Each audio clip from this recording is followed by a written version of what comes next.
सिद्धेभ्यः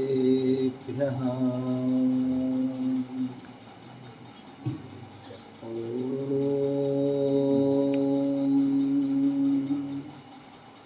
नमः सिद्धेभ्यः ॐ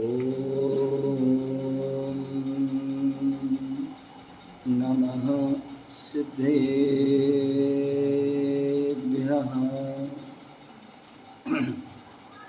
तोभ्यं नमस्य भुवनातिहराय नाथे तोभ्यं नमः क्षितितलामलभूषणाय तोभ्यं नमस्ति जगता परमेश्वराय तोभ्यं नमो जिनभवोदधिशोषणाय गुरु अरिहंत गुरु सिद्धे गुरुराचार्य पाठिका गुरु साक्षात् परम साधु तस्मै श्री गुरुवे नमः तस्मै श्री गुरुवे नमः तस्मै श्री गुरुवे नमः। बोले अनंत आनंद सिद्ध परमेश्वरी भगवान की जय। सभी लोग ध्यान रखिए, हमारे परमात्मा कहाँ रहते हैं? परमात्मा कहाँ रहते हैं? नीचे ऊपर? परमात्मा कहाँ रहते हैं? ऊपर रहते ना? हैं? सिद्ध भगवान कहाँ रहते हैं? ऊपर ऊर्ध्वलोक में, ठीक है ना। और हम सभी को कहाँ जाना है? ऊर्ध्वलोक में जाना है। कहाँ जाना है? कहाँ जाना है आपको? नीचे ऊपर? ऊपर जाना ना। तो सबके हाथ कहाँ होना चाहिए? ऊपर होना चाहिए, सभी के दोनों हाथ ऊपर, ठीक है ना। बोले अनंतानंद सिद्ध परमेश्वरी भगवान की, बोले आदि प्रभु आदि ब्रह्मा आदिनाथ भगवान की, बोले चिंतामणि पारसनाथ भगवान की, शासन नायक भगवान महावीर स्वामी की, परम पूज आचार्य भगवान कुंद मुनिराज की, परम पूज आचार्य भगवान गुरुदेव राक्षस मुनिराज की, परम पूज पट्टाचार्य आचार्य विशुद्ध सागर मुनिराज की, परम पूज आचार्य विद्यासागर मुनिराज की, अहिंसामय विश्व धर्म की, तीर्थराज संवेद शिखर की।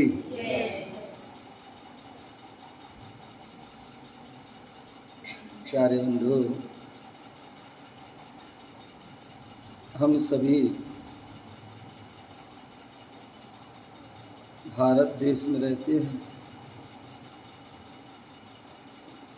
भारत देश ये तीर्थंकर जैसे महापुरुषों की भूमि है। ऋषि मुनि तपस्वी साधकों की भूमि है। जितने भी महापुरुष का जन्म हुआ है उन सभी का जो है जन्म इस भारत भूमि में हुआ है। तो ये भारत भूमि जिसे भारत देश कहते हैं, ये भारत का नाम भारत भी हमारे जैन धर्म के वर्तमान 24 के प्रथम तीर्थंकर हुए ऋषभदेव, उन राजा ऋषभदेव के प्रथम पुत्र भरत हुए, जो 6 खंड के अधिपति, ऐसे वह चक्रवर्ती भरत हुए। और उन भरत चक्रवर्ती के नाम से ही इस देश का नाम भी भारत पड़ा। ऐसे उस भारत देश में हम रह रहे हैं। इस भारत देश में अनेक तीर्थंकर भगवंत हुए। अनेक जो है चक्रवर्ती बलभद्र नारायण पृथ्वीनारायण आदि जो 63 महापुरुष हुए। यहाँ तक कि जो है उनमें 14 कुलकर हुए। और उन 14 कुलकरों में जो है उन्होंने हम सभी पर जो है बड़ा उपकार किया। क्योंकि जो कुलकर आदि हुए उस समय भोग भूमि का जो है काल रहा है, और भोग भूमि में काल में हमें कुछ भी नहीं करना पड़ता। आज तो तुम्हारे लिए आजीविका चलाने के लिए हथकरघा चलाना पड़ रहा है, काम करना पड़ रहा है, इनको भी काम करना पड़ता है, इनको भी काम करना पड़ता है, और हमें भी जो है धर्म का उपदेश आदि देना पड़ता है, विहार आदि करना पड़ता है। तो जो सभी जो है हम सभी कर्म भूमि में रह रहे हैं, इसलिए कर्म करना पड़ता है।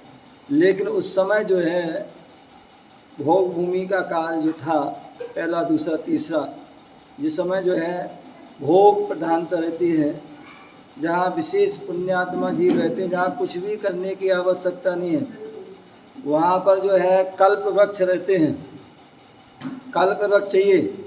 वहाँ पर अनेक अनेक प्रकार के जो है कल्प वृक्ष हैं। आपको यदि वस्त्र चाहिए हैं तो वस्त्रांग नाम के जो वृक्ष के पास जाओगे, वस्त्र मिल जाएंगे। आपको आभूषण चाहिए तो भूषणांग जो है वस्त्र, भूषणांग जो है वृक्ष के पास जाइए। पीने की कोई वस्तु चाहिए तो पानांग, मद्यांग, कोई भोजनांग, भवनांग, यदि आपको भवन भी चाहिए तो भवन भी मिल जाएंगे। ऐसी कोई वस्तु नहीं है जो आपको उन वृक्ष से नहीं मिलती है, सब चीज़ उनसे मिल जाती है। इसलिए आपको कोई भी कर्म करने की आवश्यकता नहीं है। लेकिन कहते हैं ना, काल की गति जो है घड़ी के समान होती है। जैसी घड़ी की जो है कांटा चलता रहता है, ऐसी जो है काल चक्र भी चलता रहता है। जो आता है तो वो जाता भी है। तो क्रम क्रम से पहला निकला काल, दूसरा निकला, तीसरा काल चल रहा था, और तीसरे काल के जो है मध्य में, उसके पहले जो है कुलकर हुए में होता, जिसकी बात चल रही थी, जिन्हें हम मनु भी कहते हैं। कहते हैं हम सभी कौन हैं, हम सब कौन हैं? बोले मनु की संतान। किनकी संतान है? मनु की संतान है, इसलिए हमें को मनुष्य कहा जाता है। मनुष्य जो कौन होता है? बोले चिंतनशील होता है, जो मननशील होता है, जिसके अंदर विवेक होता है अच्छे बुरे का, वो मनुष्य होता है। तो ऐसे वो जो है हमारे 14 कुलकर हुए, और उस समय सामान्य लोगों को ज्ञान नहीं होता है। मान लीजिए जैसे जैसे लट्टू जल रहा है, ठीक है ना, अभी तो हम बहुत पढ़े लिखे हैं, वैज्ञानिक आविष्कार हो गया तो भाई लट्टू।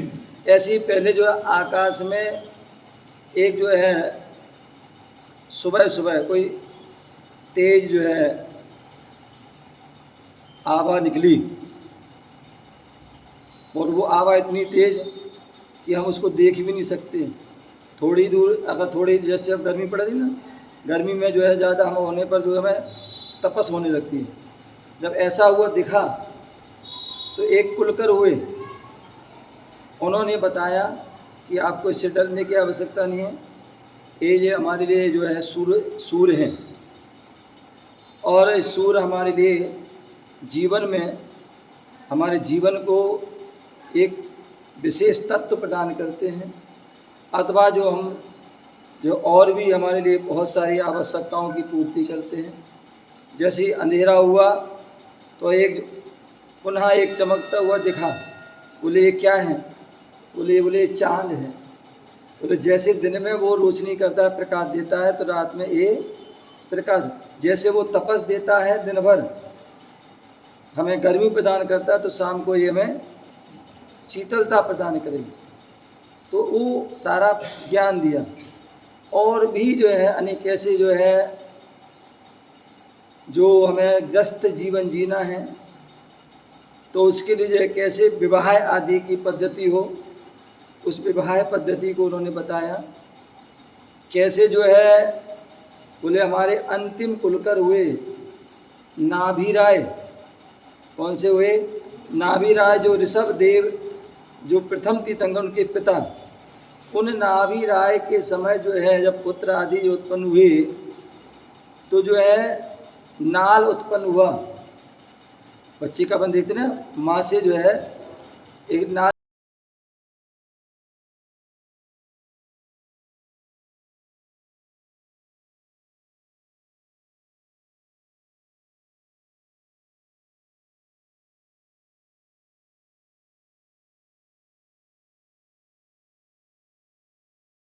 जो है कार्य रहा।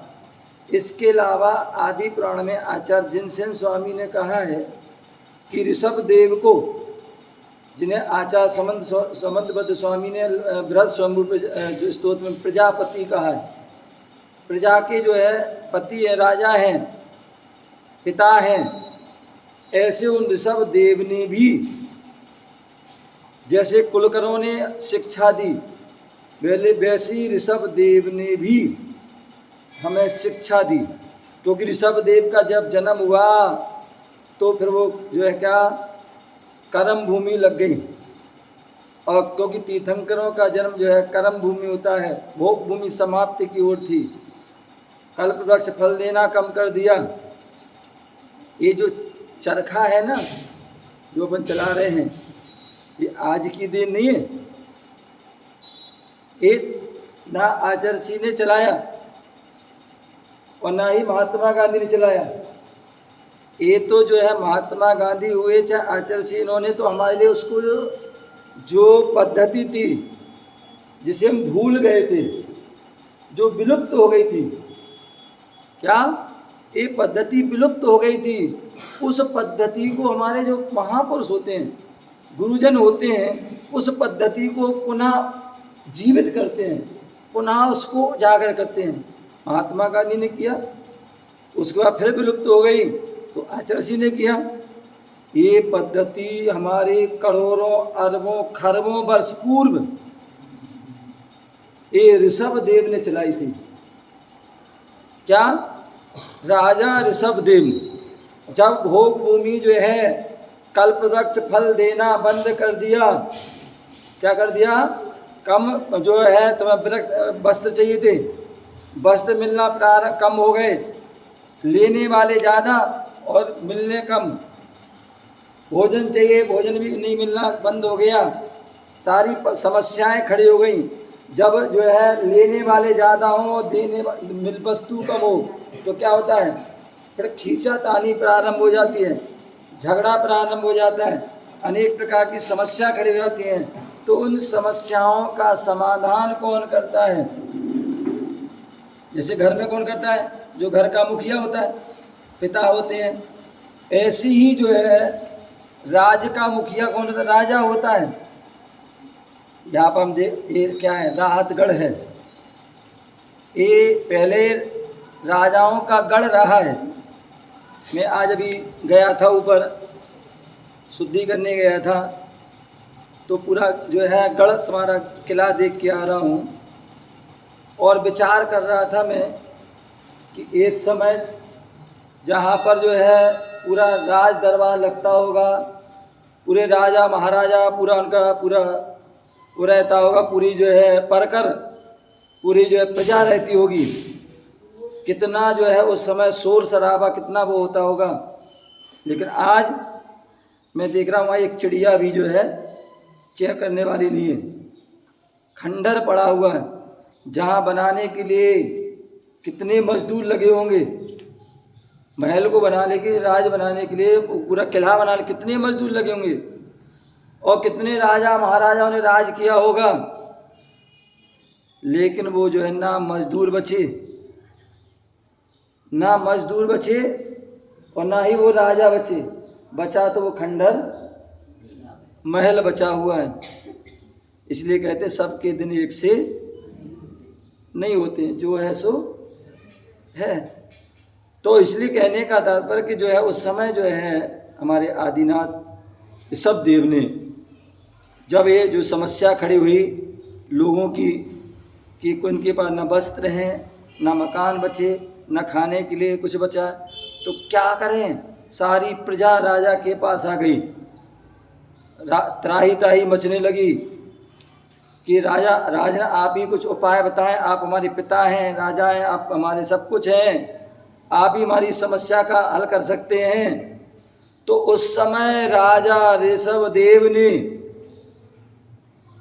जैसे एक पिता एक माँ अपने पुत्र पुत्रियों का ध्यान रखते हैं, उनकी सारी समस्याओं का हल करते हैं, उसी प्रकार राजा ऋषभ देव ने कहा कि भैया अब तुम्हारा पुण्य जो है क्षीण हो रहा है, इसलिए भोग भूमि के जो है वृक्ष, कल्प वृक्षों ने फल अब देना बंद कर दिया है।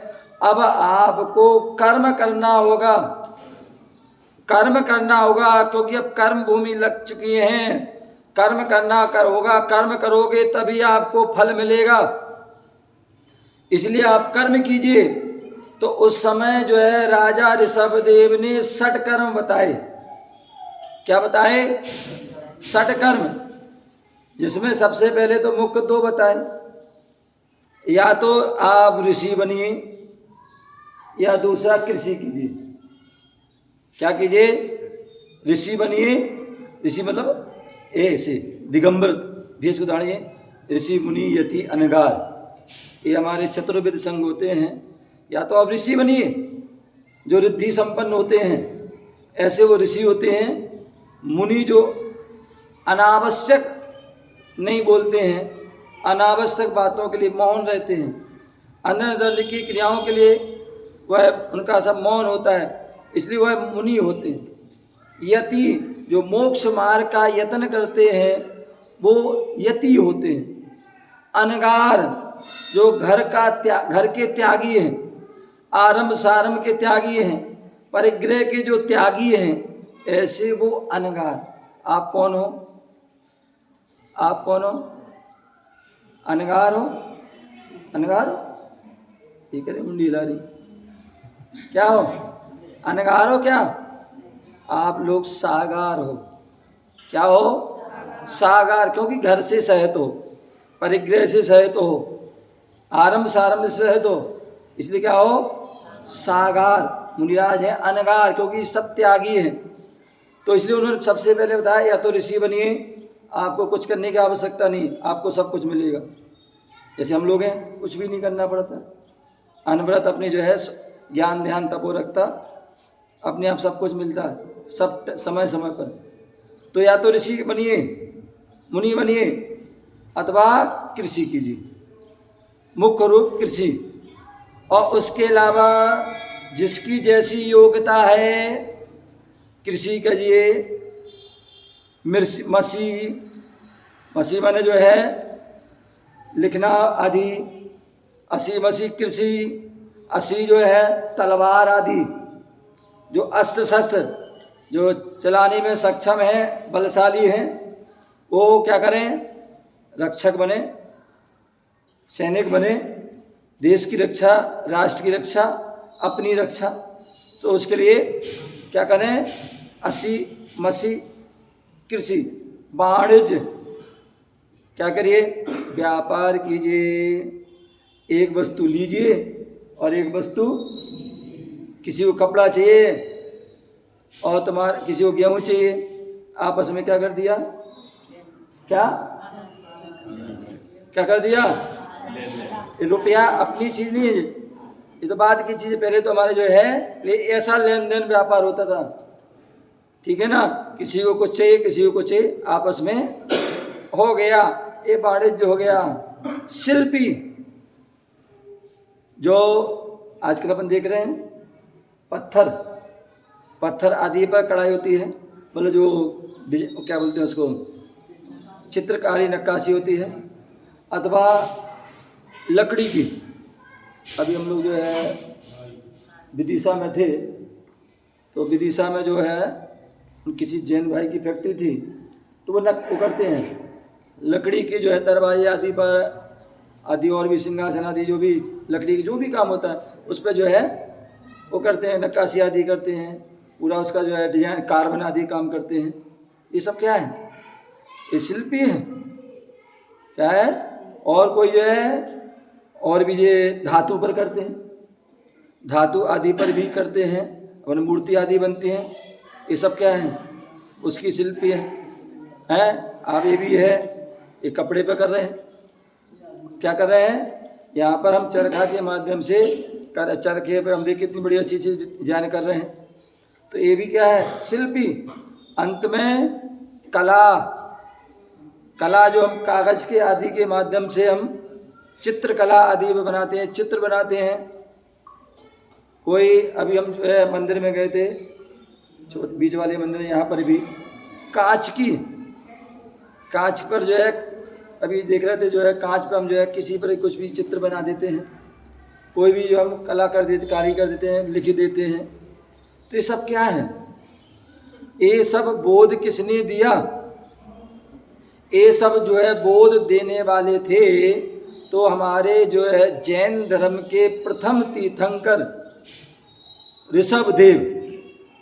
ऋषभदेव जो हुए, राजा ऋषभदेव, उन्होंने जो है ये 6 कर्म बताए थे गृहस्थों के लिए कि ये 6 कर्मों के मां जिसकी जो योग्यता है वो कर्म कीजिए, उससे आजीविका चलेगी।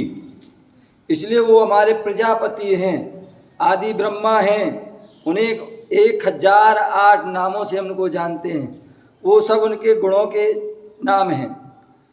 तो ऐसे उन ऋषभदेव ने जो है सारी प्रजा पर बहुत बड़ा उपकार किया था। क्या किया था? बहुत बड़ा। यहाँ तक कि हम सभी पर भी उपकार किया। जब वह मुनि बने और मुनि बनने के बाद 6 महीने का उपवास कर लिया, उनके साथ अन्य राजा महाराजा भी मुनि बने, लेकिन वो भूख के मारे जो है व्याकुल होकर के जो है पथभ्रष्ट हो गए, घर लौट गए। जब उनका 6 माह की साधना पूरी हुई तब उन्होंने जाना कि जो है आगे कैसे यह जैन जो धर्म का जो है जो पंचम काल तक जो है रहना अंतिम कैसे चलेगा, कैसे मुनिचर्या होगी। क्योंकि करे शरीर माध्यम खलु दम्भो, शरीर होगा तो साधना हो पाएगी, और शरीर कब होगा? जब उसके लिए भोजन होगा, क्योंकि जब भोजन ही नहीं होगा तो वो शरीर चलने वाला नहीं है।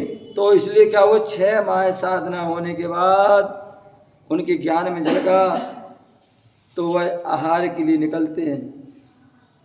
उस समय कोई नहीं जानता था कैसे मुनि को पड़गान करना, कैसे करना, और यही कारण है कि 6 माह तो उनका जो है उपवास रहा, साधना, और 7 महीने 8 दिन तक विधि नहीं मिली। 9वें दिन जो है अक्षय वैशाख शुक्ला तृतीया, अक्षय तृतीया के दिन हस्तिनापुर में राजा श्रेयांश, राजा सोम, जिन्होंने पूर्व भाव में श्रीमती की अवस्था में जो है मुनिराज का पड़गान किया था, वो उनको जाति स्मरण हो गया। और जैसे उन्हें मालूम पड़ा, द्वारपाल ने बताया, वनपाल ने बताया कि कोई मुनिराज आ रहे हैं, राजा ऋषभदेव आ रहे हैं, तो राजा लोग तैयार हो जाते हैं और जैसे दूर से देखते हैं कि तो दिगंबर मुनिराज हैं, और मुनिराज ऐसे आ रहे हैं। कहते हैं मुनिराज जो है नगर में या किसी के घर आते हैं ऐसे नहीं आते हैं, केवल आहार के लिए ही आते हैं। अन्यथा मुनिराज चतुर्थ काल आदि में क्या होते थे, अपने जंगलों में रहते थे, उद्यानों में रहते, वहीं साधना करते। लेकिन नगर में आते थे तो वो आहार के लिए आते, तो वो समझ जाते हैं कि मुनिराज आहार के लिए आ रहे हैं, और वो उनका पड़गान करते हैं। और पड़गान करते हैं उस समय क्या, क्योंकि उन्होंने सिखाया था ऋषभदेव ने कि कैसे खेती करना, तो सब उन्होंने गन्ना आदि की खेती की थी। तो गन्ना जो है वो समय बहुत उत्पन्न होता था, उन्होंने गन्ना को ही पेल करके रस निकाला और ऋषभदेव को इक्षु रस का जो है पाड़ना कराया। और तभी से जो है वो क्या, अक्षय तृतीया, वह तृतीया भी अक्षय हो गई, क्योंकि उस दिन जो है वो हुआ था। आज भी तुम जो है हस्तिनापुर के साइड यूपी में जाओगे, सबसे ज़्यादा गन्ने की फसल होती है, सबसे ज़्यादा गुड़ में निकलता है, सबसे ज़्यादा वहाँ चीनी आदि की जो है उत्पादन होता है। क्यों? क्योंकि वहाँ ऋषभदेव ने आहार किया था। जहाँ ऋषभदेव आहार करें तो वहाँ की आसपास की जो है सारा अक्षय हो गया। तो ऐसे वह ऋषभदेव ने श्रावकों पर, गृहस्थों पर भी उपकार किया था, और मुनियों पर भी उन्होंने ऐसी वह जो है उपकार किया था। तो ऐसे वह ऋषभदेव ये हमारे महान उपकारी हुए, जिन्होंने ये सारी क्रियाएँ बताई। समय निकलता है और समय निकलने पर लोग जो है उन पद्धतियों को भूल जाते हैं। तो जब जो है फिर वो तीर्थंकर, अन्य तीर्थंकर होते हैं, अन्य महापुरुष होते हैं, अन्य जो है हमारे आचार्यगण होते हैं, वो सारी पद्धतियों को जो है उजागर करते हैं, पुनः उनका जो है जीर्ण मतलब जो है जागृत करते हैं, और वो आज हम देख रहे हैं कि जो आचार्य श्री विद्यासागर जी महाराज ने हम सभी पर जो है बहुत उपकार किया कि जो संसारी जीव भोग विलासताओं में पंचेंद्रिय के विषयों में फंस रहे थे, उनको मोक्ष का मार्ग बताया और सैकड़ों और हजारों लोगों के लिए मोक्ष मार्ग की ओर कदम बढ़ाए उन्होंने। और सामान्य सभी जीवों का कैसे कल्याण हो, सभी जीव जो विदेशी कल्चर की ओर भाग रहे हैं वो कैसे वही पुनः स्वदेशी में हम आएँ और स्वदेशी को अपनाएं।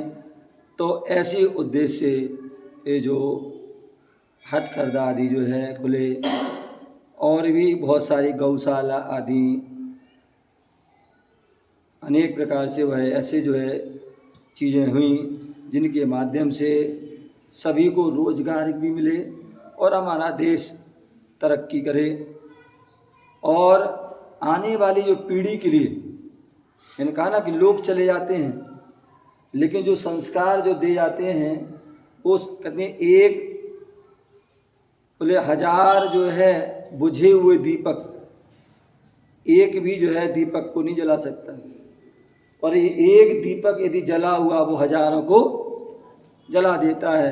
तो जो संस्कार देके जाते हैं वो संस्कार आगे आगे बढ़ते चले जाते हैं। और इसी उद्देश्य से जो है आचार्य जी ने जो प्रतिभा स्थली खुली कि जो जिससे कि जो है हमारी जो है बहनें आदि हैं जो कॉन्वेंट स्कूल में पढ़ते हैं और कॉन्वेंट स्कूल में क्रिश्चियन स्कूल में पढ़ करके जो है गलत संगति पकड़ लेते हैं, तो क्यों ना हो जो हमारी प्राचीन जो सत पद्धति गुरुकुल आदि की पद्धति रही हैं, सरस्वती आदि स्कूल की रही हैं, जैन स्कूल जैन कॉलेज की रही हैं, उन्हीं और उसमें जो है जैन संस्कार हो। तो इस उद्देश्य से वह प्रतिभा स्थली आदि खुली। ये निश्चित ही आचार्य तो चले गए लेकिन उनकी जो खोली गई जो चीज़ें हैं संस्कार डाले गए हैं वो संस्कार जब तक वो चीज़ रहेंगी तब तक जो है आचार्य श्री हम सभी के दिलों में हम सभी के उसमें जो है हृदयों में हमेशा जागृत रहेंगे। तो ये निश्चित ही उनका परम उपकार है और ऐसे उपकारों को ही लोग महापुरुष कहते हैं। महापुरुष केवल स्वार्थी नहीं होते, वो स्वा और पर का कल्याण करने वाले होते हैं। ऐसे पूज्य गुरुदेवों को सभी गुरुओं को नमस्कार है, वंदन करते हैं कि वो हम सभी को उपकार किया। ऐसी भावना से गुरु महावीर भगवान की